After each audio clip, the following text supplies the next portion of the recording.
amount of gamesmanship that's going on regarding the constant escalation in this war. Let me just step back for a moment and sort of lay the groundwork for where we were. Ukraine is President Obama's war. When Obama was in office, he came into office, was immediately given the Nobel Peace Prize, even though he had never done anything yet. It was done in anticipation that he would sort of be this great peacemaker, or at least they wanted to create that perception. The fact is that he went on through his time in office to prove to be one of the most cruel, perverse, and bloodthirsty presidents in our history. He launched unprovoked wars against Libya, against Syria, against the poor tribesmen of Yemen. And then he set up the groundwork for a great war against Russia, which would take place in Ukraine.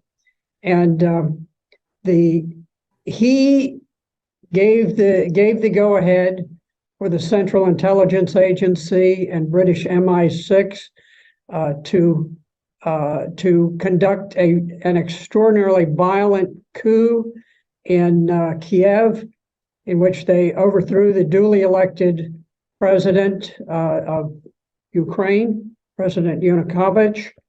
And so that sort of laid the groundwork. Now, you've seen this constant escalation in terms of weapons pouring in, more and more advanced weapons all the time.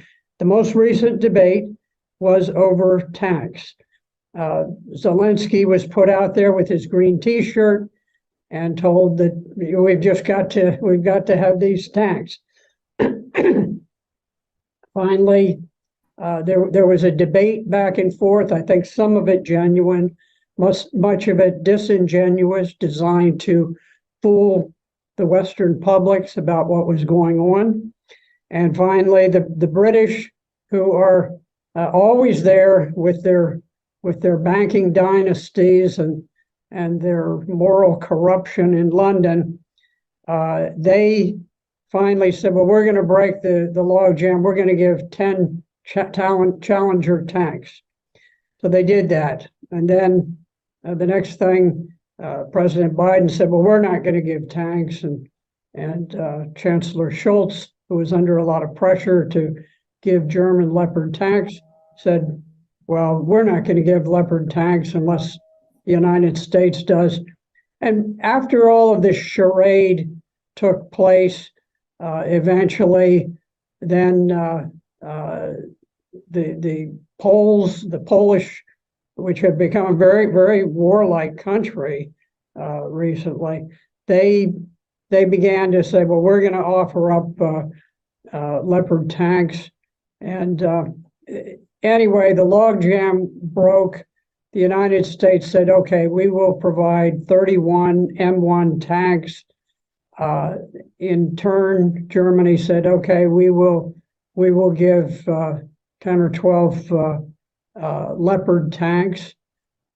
Poland jumped in and they gave a number of Leopard tanks. Other countries had Leopards. In the end, suddenly here we had over 100 main battle tanks offered up and being ready to go. Very soon thereafter, there was immediate discussion about ratcheting up the number of tanks. Some talked about 300 tanks, some talked about a great number more.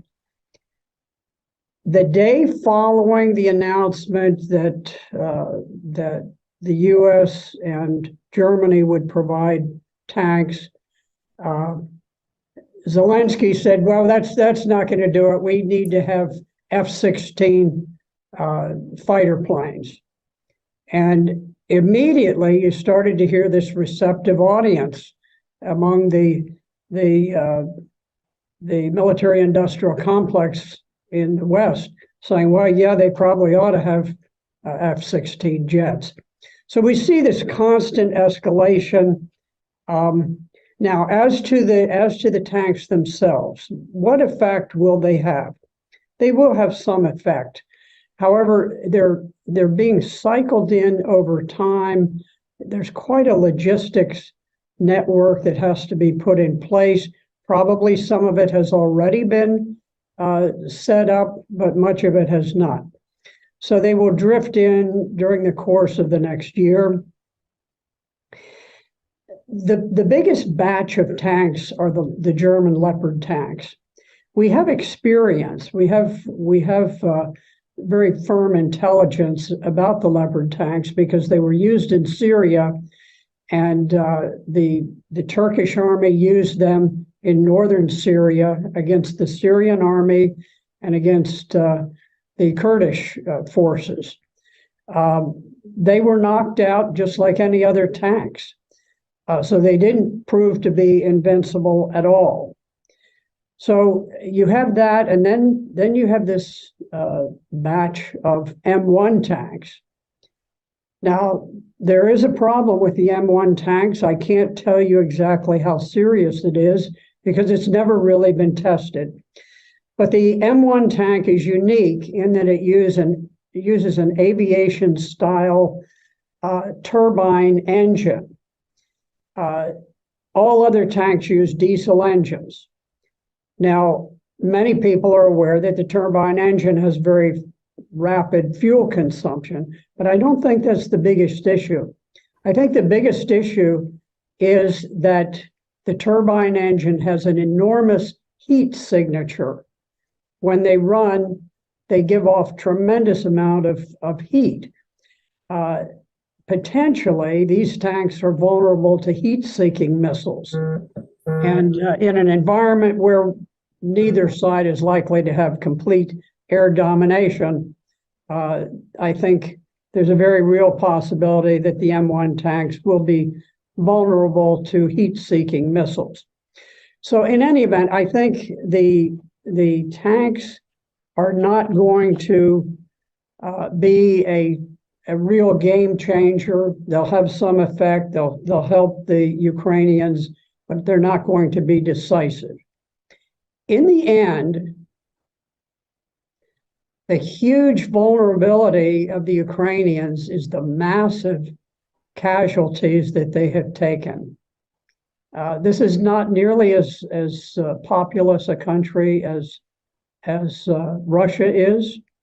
Their population base is much smaller, and there have been 7 or 8 million Ukrainians who fled Ukraine in